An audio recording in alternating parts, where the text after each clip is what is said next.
Hello, madam. This is for my reflection. This is my nanny, Rita Pillow, and she's going to tell me about the five most important stages of her life.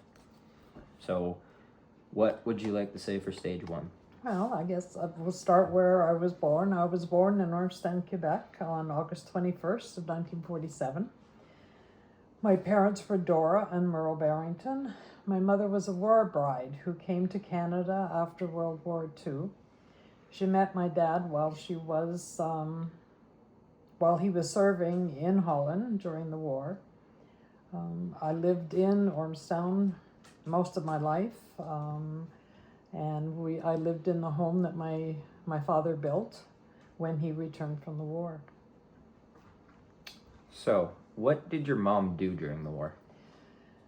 My mom was just a teenager during the war. She wasn't. She was out of school, but she was working. But she was also in the underground.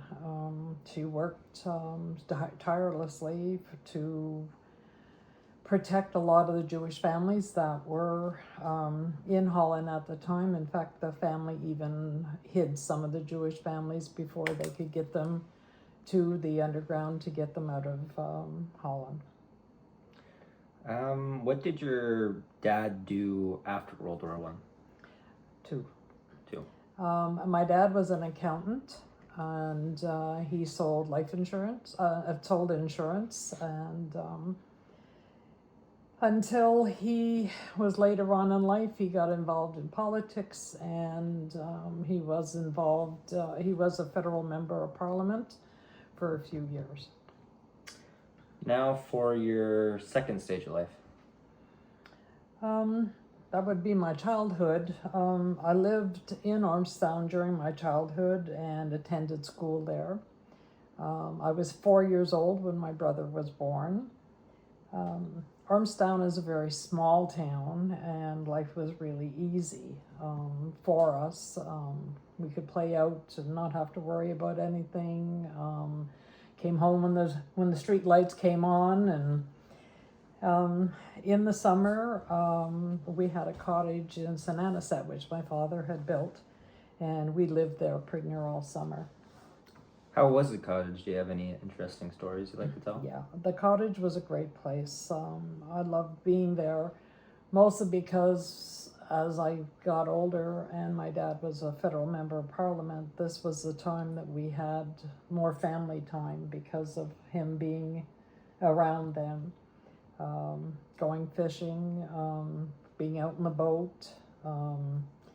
It was an easy time where there was no care, and we had a lot of family time there. Okay.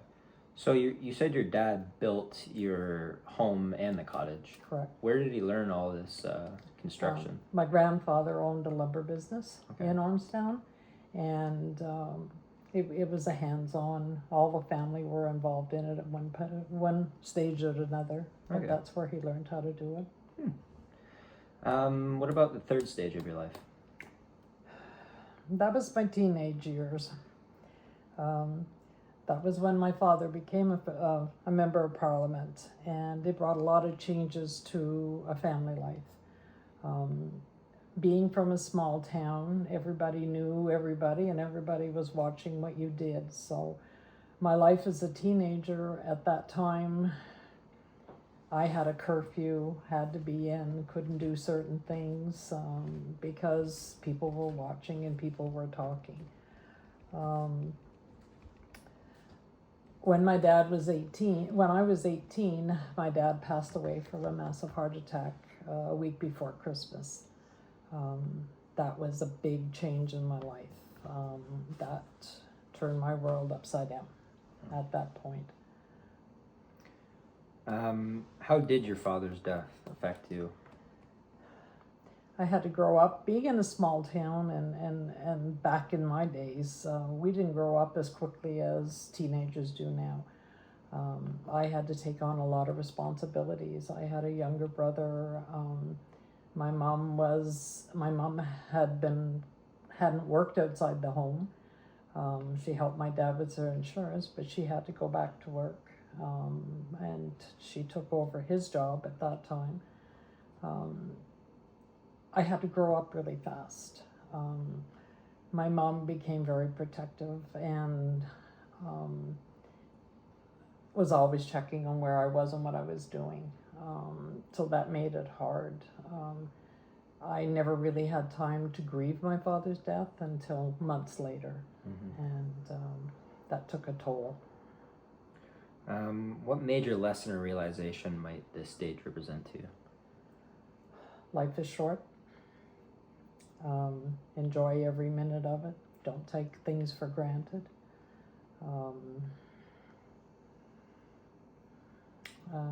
Make a lot of memories that you can keep. Yeah.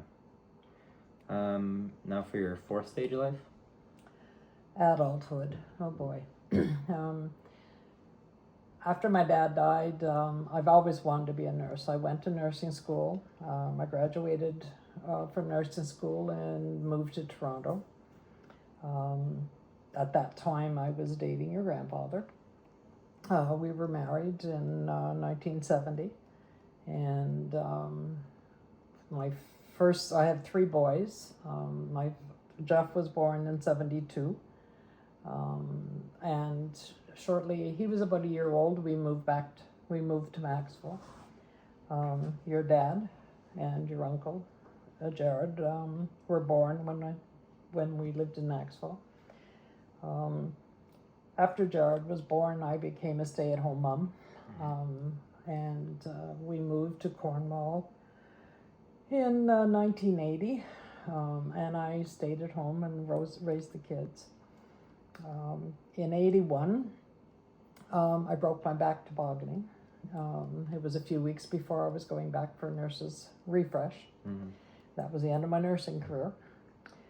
So I went back to school and took some business courses and started working at Legal Aid. And later became a paralegal and opened my own business. Okay. And right now I'm working in provincial offenses.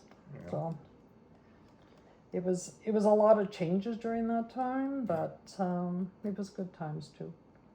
What are some challenges that might come with balancing work, marriage, and raising children? It was hard. I'll be honest with you, your grandfather didn't want me to go back to work.